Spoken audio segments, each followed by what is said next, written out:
Honorables collègues, je prends aujourd'hui la parole pour rendre hommage à la vie et à l'œuvre d'un héros canadien. Je parle de la vie de Reginald Crash Harrison, né le 16 août 1922 à Pheasant Forks, en Saskatchewan, pas loin de Regina. En 1941, il s'est inscrit à l'école de pré-enrôlement de l'aviation royale canadienne à Regina.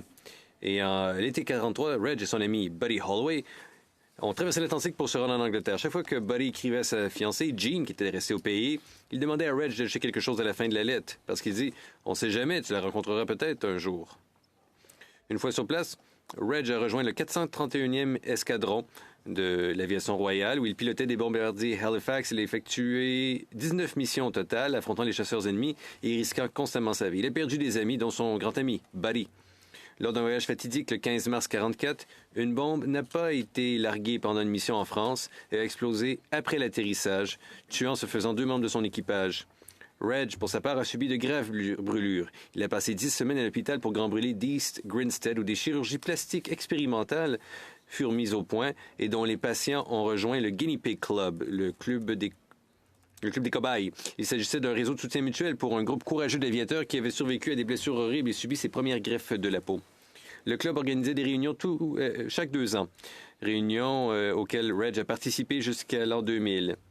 Son surnom, Crash, n'était pas dû au hasard. Il a survécu 4 accidents distincts pendant son service.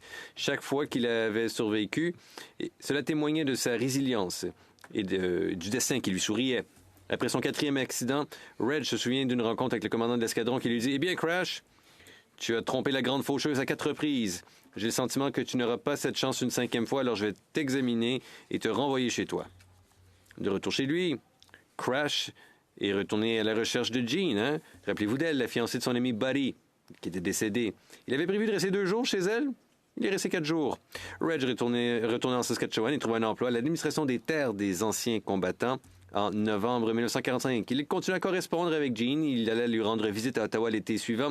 Et les deux se marièrent le 23 décembre 1946 avant de passer ensemble 43 ans avant le décès de Jean. Reg et Jean fondèrent une famille et eurent 3 filles, Laurie, Marion et Susan. Ils ont vécu à Regina puis à Saskatoon, où Reg a aidé les anciens combattants à obtenir des fermes et d'autres formes de soutien grâce aux programmes fédéraux de l'administration des terres des anciens combattants. En reconnaissance de ses services, en sus de ses nombreuses médailles, Reg a été nommé Snowbird honoraire en 2018. Il est décédé il y a une semaine, à l'âge de 103 ans. Que sa mémoire nous inspire à relever nos propres défis avec persévérance, à chérir nos amitiés et à mener une vie pleine de sens. Merci, Reginald Crash Harrison, pour votre courage, votre vie et le service que vous avez donné à notre pays. Merci, miigwech.